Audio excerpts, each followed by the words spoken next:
What is going on today, guys? And today is the 17th of April, I believe. I want to say it's the 17th of April. And you may have seen some clues going on the Discord, on the streams, on Twitter. A lot of stuff going back and forth. But today is the day where hopefully we're going to go and pick up the thing that I've been sort of teasing you guys about for the past week and a half or so. Now, this deal has been ongoing. There's been a lot of moving parts. There's been a lot of pieces here and there and here and there and here and there ever since like actually going to look at it. But for all intents and purposes, today's the day. So cross your fingers. I'm going to bring you all with me. And this is going to be two things, basically. One, it's going to be reviving an old era. And two, it's going to be starting a new one, all in the same car. So with that being said, I'm going to bring you guys with me. We're going to see what happens, and I'm going to share with you guys the final step, or what is sort of the final step in the process that has been going on for the past week and a half. So I'm excited. Let's see what happens.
All right, so I just finished picking it up and just finished, like, you know, gathering everything that I needed.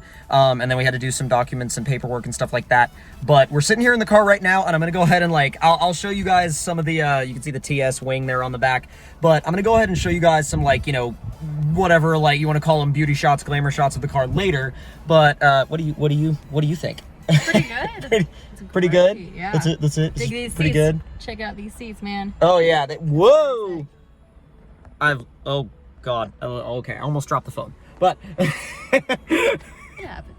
But anyway, yeah, we're gonna go and take some shots of this thing in a little while. We gotta wash it, and then, well, we'll probably wash it later, but we're hungry, we need to eat, and we also need gas, but we're literally, like, we just found an empty parking lot to pull into to, like, you know, because I had to get in touch with the insurance company and everything because I wanted to make sure all that was squared away before I got out on the road or anything. But this thing is like, it's so crazy to compare a BRZ TS back to my 2013 FRS, because technically it's the same car, but the interior just feels so much better, so much newer. It still has the torque dip, and yes, it still has no power, but I'll tell you later why that doesn't matter. But we need food, and do we need food? Yes? Okay, that's because that's what I thought we needed. But anyways, I'll show you guys a complete tour of the car later on, but we're gonna go ahead and get something to eat and fill this thing up, and then I'll be back with you guys.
So after doing a little bit of driving, I can definitely tell you that it brings back a lot of memories for me. It brings back a lot of nostalgia. It brings back a lot of different things, really. I mean, the TS is, in my opinion, sort of the top of what you can get out of a stock 86.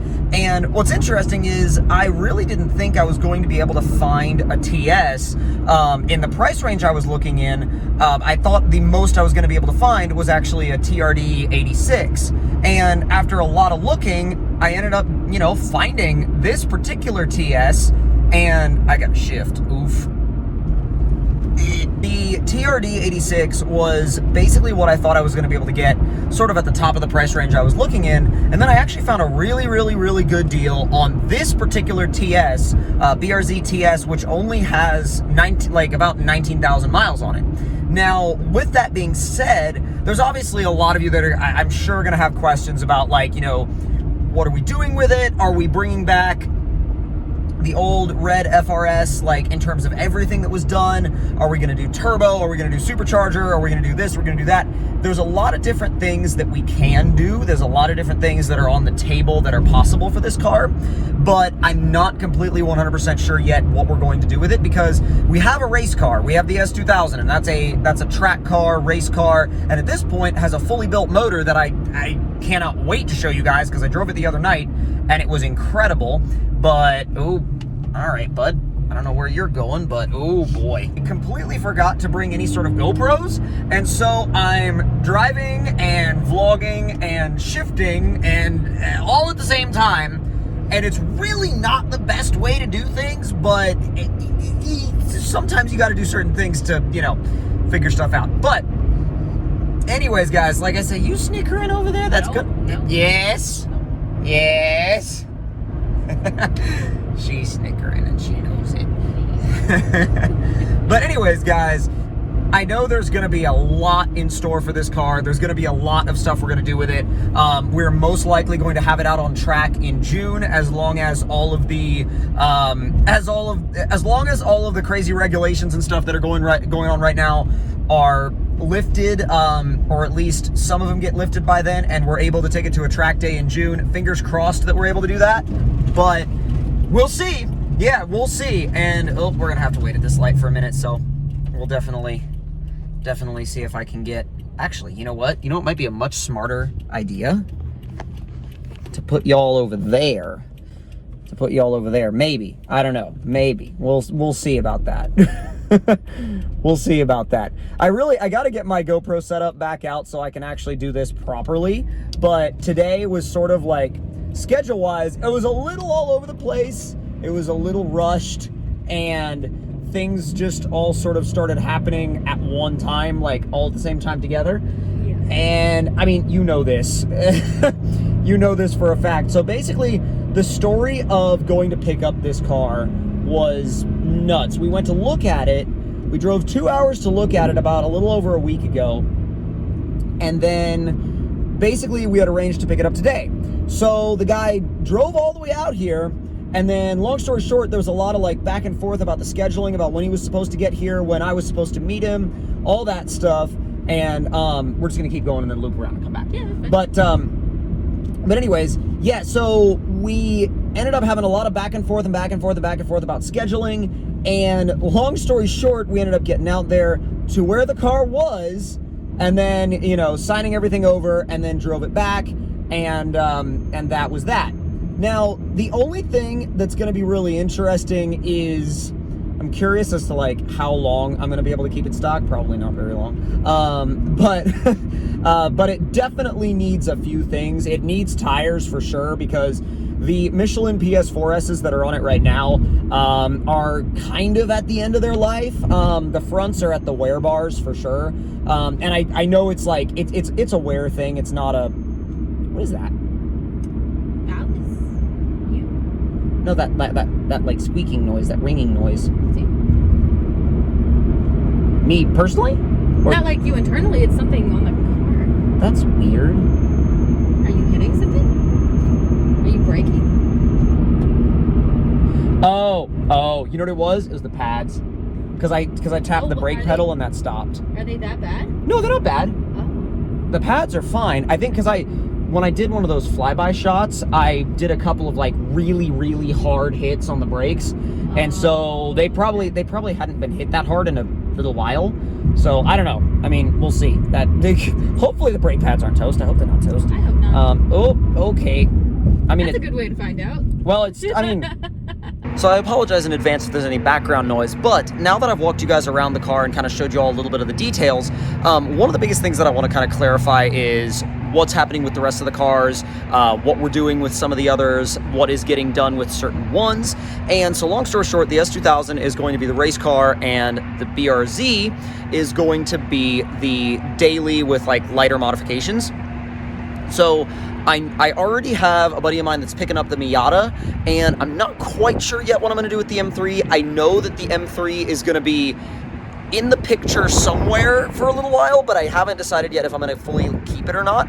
I'm going to basically like keep this and then drive the M3 around a little bit later and see if like if I want to keep the if I get out of this and then get back in the M3 and I go, oh, I need to keep the M3, then I'll probably keep it. But if I get out of this after a while and I get back in the M3 and I go, I'm probably not going to drive this much, then I'll probably look at selling the M3. So we'll see where that ends up. We'll see where that goes. But I'm honestly like more than happy that I've been able to get my hands on a TS. I mean, again, like I said before, the TS was the BRZ, and not even the BRZ, but the 86 chassis in general that I didn't think I was going to be able to get my hands on. And the fact that I was able to get my hands on one is just like insane to me.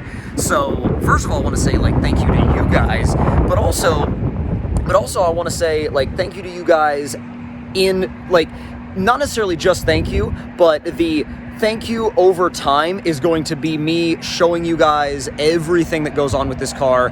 And I know that you guys have missed the car content a lot, and the whole reason why I decided to pick up if I could get my hand stuff right, there we go, it is that. The whole reason why I decided to pick up the TS was because I wanted to bring back car content in a big way. And I know I've done some car content, you know, with like, I did some with the S2000 and I did some with the M3, and you guys, you know, kind of liked it, but I feel like the old FRS, or Spitfire as we called it, I know that car kind of represented a huge era of car content for this channel, and I want to bring that era of car content back, and I really wanted to get back into an 86 chassis to do that. And so that was the whole purpose and whole point of getting my hands on the TS, and the TS is going to, I think, lead into that, not only for me, but for the channel as a whole. And so I want to bring you guys along with me and share the journey of that car with you guys. And I also want you guys to leave all of your suggestions in the comment section below on what you guys think the first modification should be,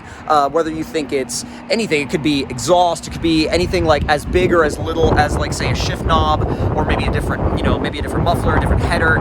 Whatever suggestions you guys have, leave them in the comment section down below, and I will be sure to read each and every one of them. But also, I just want to take a second to like appreciate how huge, and I know that I kind of talked about these a little bit in my detail shots, but these freaking factory Brembos, remember, they're factory brakes, and they're giant.